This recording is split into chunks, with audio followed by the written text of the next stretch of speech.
Berlokasi di Kota Baru, Kalimantan Selatan, kita akan diperlihatkan sebuah grup band yang baru saja sampai di sebuah hotel setelah selesai melakukan konser di kota tersebut. Ini adalah Fitri, manajer band yang terdiri dari Sita, Randy, Dion, dan Faye, yang pada saat itu meminta para anggotanya berkumpul untuk menyelesaikan perselisihan yang terjadi antara Randy dan Sita, yang mana Randy yang bersikap sedikit idealis dengan karya-karya lagunya, sementara Sita lebih memilih memenuhi keinginan penonton. Mungkin aja apa yang disukain sama orang-orang, nggak usah sok. Fitri berusaha untuk mendamaikan keduanya agar tidak terjadi permusuhan dalam satu grup band. Jangan langsung sumbu pendek kayak gini. Pada saat itu, Sita ditelepon oleh ibunya dan sesaat kemudian Sita keluar untuk menerima telepon dan berjalan di lorong. Tumben nanya-nanya, biasanya juga nggak peduli. Bahwa ternyata ibunya Sita dan suaminya yang baru ini seperti parasit yang selalu memeras uang dari Sita. Ibu sama suami ibu udah kayak parasit, toh nggak?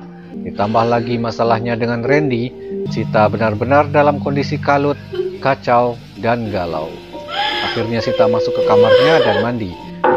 Tapi saat dia mandi, tiba-tiba terdengar ada seseorang yang menggedor-gedor pintu. Tetapi tidak ada siapapun di luar. Dikira ada orang iseng, Sita lalu masuk lagi dan menutup pintu. Tapi tiba-tiba, pintu kembali digedor dengan lebih keras. Sita membuka pintu tersebut, lalu dengan rasa penasaran, Sita mengikuti pria tersebut hingga ia sampai di lobi. Sita kembali menanyakan kepada pegawai hotel yang ada di sana.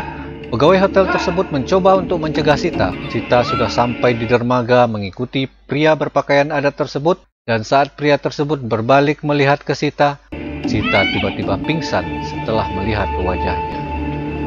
Pegawai hotel yang sempat ditanya Sita di lobi menemukan Sita dalam keadaan pingsan, lalu dibawa kembali ke kamarnya. Masih dalam keadaan pingsan, di sana ada Fitri yang membaca surat Yasin.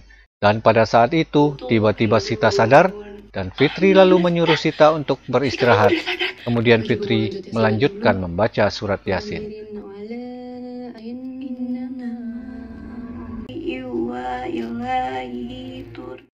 Dan alangkah terkejutnya Fitri saat mengetahui bahwa ternyata Sita masih dalam keadaan tidur.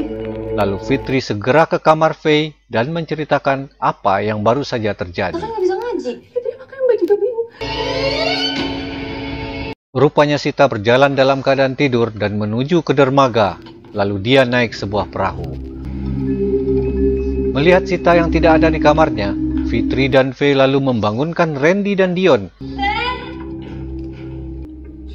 Lalu mereka sama-sama mencari Sita hingga mereka pun sampai di dermaga.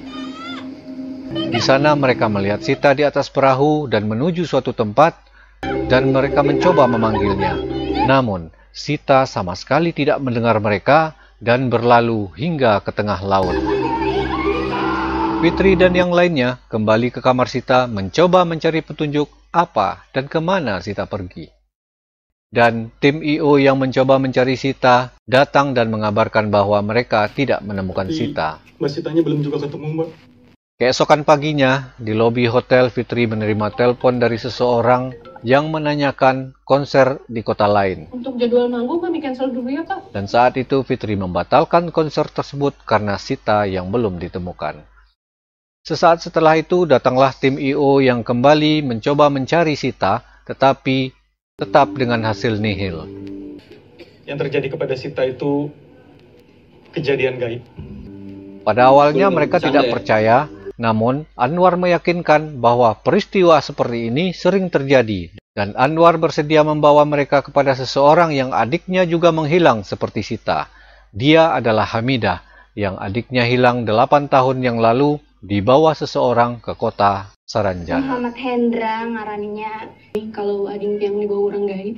Karena Fitri dan kawan-kawannya sangat berharap bisa membawa Sita kembali, Hamidah akhirnya mengajak mereka semua untuk bertemu dengan seseorang yang lebih paham tentang hal-hal mistis. Dia bernama Abah Hadran.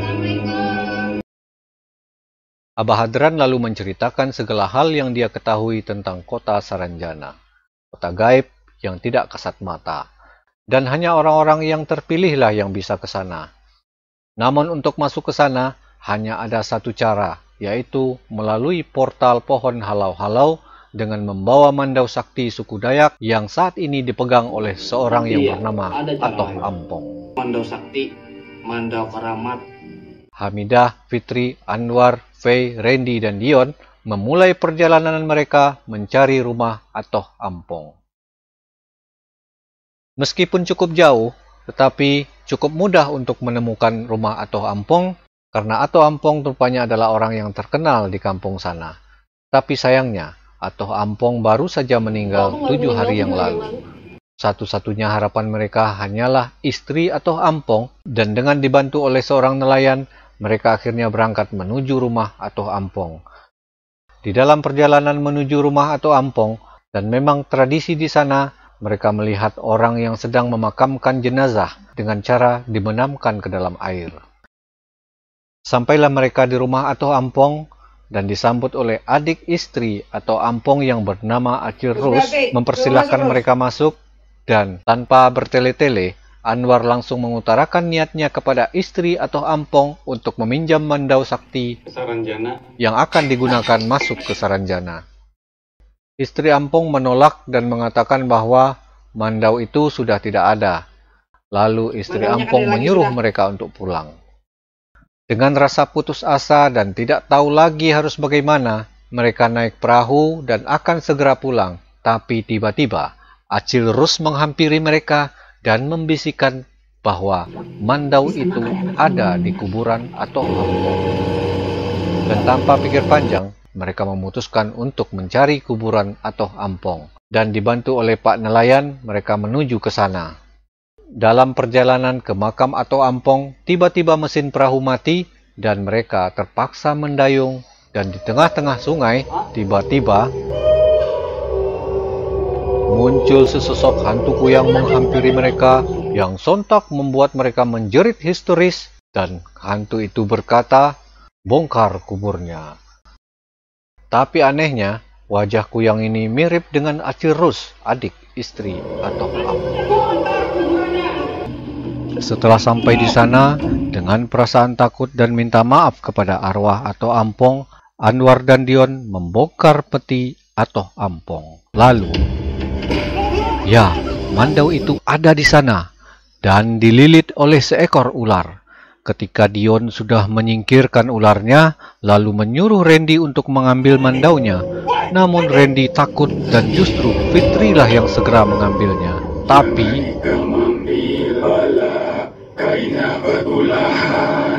Tapi karena sudah berjuang sejauh ini, Fitri tetap mengambil mandaunya. Dan tiba-tiba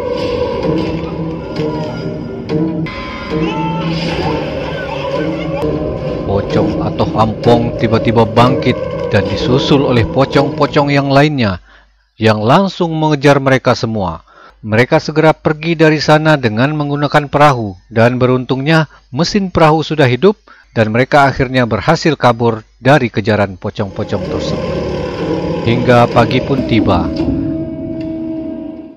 Dan tidak ingin kehabisan waktu, mereka segera menuju bukit pohon halau-halau. Kemudian mereka memarkir mobil di Kampung Kiu, hulu Sungai Tengah, dan melanjutkan berjalan kaki menuju pohon halau-halau. Butuh waktu 2 hari agar mereka bisa sampai di sana. Melewati hutan belantara dan mendaki membuat mereka lelah dan hampir putus asa, dan satu ketika Hamidah yang berjalan di belakang melihat sosok anak kecil yang berlari di semak-semak. Sampailah mereka di sebuah sungai dan mereka pun beristirahat di sana. Hamidah tiba-tiba berniat untuk mengambil mandaunya, tetapi beruntungnya ada Anwar di sana yang melihat dan mencegahnya. diambil. Dan ketika malam tiba, mereka memutuskan untuk beristirahat kembali. Dan saat mereka sudah tertidur, tiba-tiba Dion mendengar suara gamelan, lalu mencoba membangunkan Anwar, tetapi Anwar tidak bangun. Kemudian Dion pergi mencari sumber suara itu. Sementara itu, Hamidah yang sudah dipesankan oleh Abah Hadran untuk mengambil mandaunya, rupanya tidak benar-benar tidur. Lalu dia membawa lari mandau tersebut.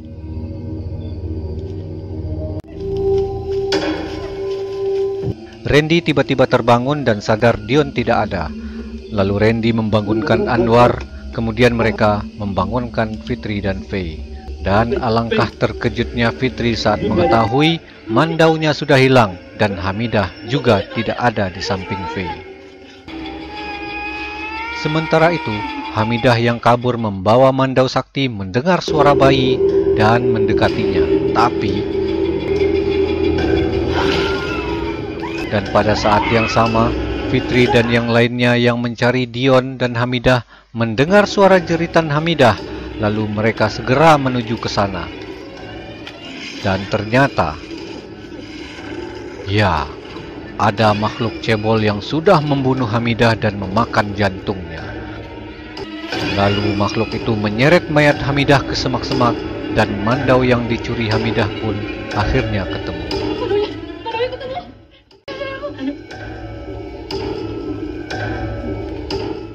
Fitri yang solehah ini tetap sholat walaupun di tengah hutan.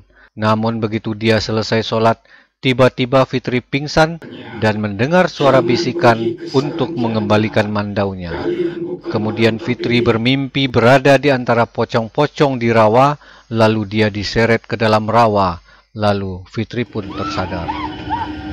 Dengan kejadian tersebut, mereka sempat ragu dan ingin mengembalikan mandaunya. Tetapi Anwar berkata, kita harus selesaiin apa yang kita udah mulai. Tiba-tiba terdengar suara gamelan. Mereka semua bergegas menuju sumber suara dan ya, di sana ada Dion yang sedang menari mengikuti gamelan yang rupanya tidak bisa berhenti menari hingga mereka mati. Faye, Randy, dan Anwar semuanya akhirnya ikut menari kecuali Fitri yang tidak terpengaruh. Fitri lalu menghunus mandaunya yang membuat gamelan dan penarinya semuanya itu hilang. Lalu Faye, Randy, dan Anwar tersadar. Tetapi sayang, Dion sudah tidak dapat diselamatkan. Mereka sangat terpukul dengan kematian Dion dan untungnya Anwar dapat menenangkan mereka dan mengajak mereka menuju pohon halau-halau yang sudah dekat.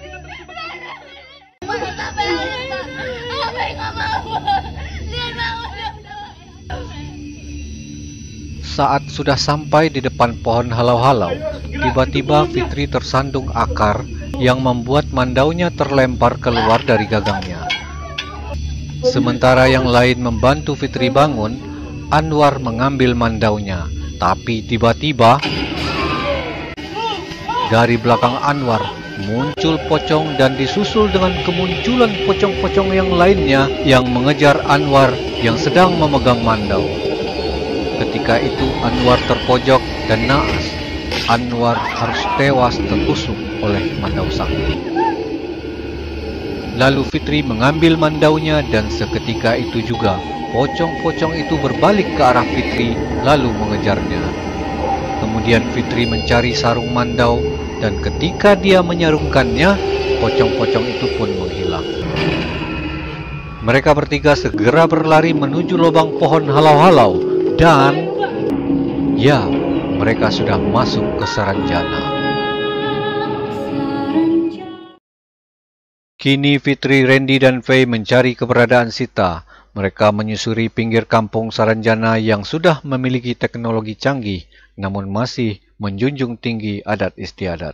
Dengan canggihnya alat deteksi yang dimiliki oleh petugas keamanan Saranjana, mereka mengetahui bahwa ada penyusup. Lalu, mereka bertiga dikejar oleh petugas keamanan dan mereka berlari sampai di suatu jalan. Ada sebuah mobil yang berhenti di depan mereka dan menyuruh mereka untuk masuk ke dalam mobil.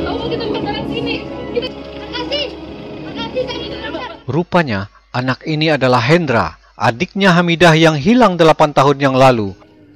Muhammad Hendra ngaraninya. Dan Hendra memilih untuk tidak kembali ke kampung nelayan karena tidak ingin menyusahkan kakaknya Hamidah. Kita tim penyelamat bakal bawa kalian ke portal. Dan sekarang Hendra bersama kakek angkatnya ini menjadi penyelamat bagi orang-orang yang tersesat untuk mengantar kembali mereka ke portal supaya bisa kembali ke kota baru. Lalu Fitri menyampaikan bahwa mereka adalah teman Hamidah, kakaknya Hendra. Dan Fitri juga menceritakan maksud mereka masuk ke Saranjana. Hendra juga menceritakan tentang keluarga kerajaan yang akan mengadakan pesta pernikahan, di mana pengantin wanitanya adalah seorang yang berasal dari luar Saranjana yang sudah dapat diduga dia adalah Sita. Hendra yang merasa simpati dengan teman kakaknya ini meminta kakeknya untuk membantu, tetapi si kakek menolak karena itu sangat berbahaya. Namun Hendra terus membujuk kakeknya, dan akhirnya kakeknya pun bersedia membantu. Mau mengantarkan kita ke pesta pernikahan itu. Sementara itu di istana kerajaan, Sita sedang bersiap-siap akan melangsungkan acara pernikahan dan dia terlihat sangat bahagia. Ketika itu datanglah Fitri, Faye, dan Randy. Fitri mengajak Sita pulang, tetapi Sita menolak karena merasa di Saranjana dia lebih dihargai. Sita sempat menangis mengetahui Dion meninggal karena berusaha untuk menemukan Sita, tetapi lagi-lagi dia tetap tidak mau pulang. Lalu Randy mengajak Fitri dan Faye untuk pulang saja dan mengikhlaskan Sita. Ikhlasin. Dan dengan rasa kecewa, Fitri, Randy, dan Faye kembali ke mobil dan mereka akan kembali ke portal untuk pulang, tetapi tiba-tiba Sita masuk ke mobil dan meminta untuk diajak pulang. Dan di sini akhirnya Sita sadar bahwa masih ada orang yang peduli dengannya hingga rela mati-matian untuk menjemputnya ke Saranjana.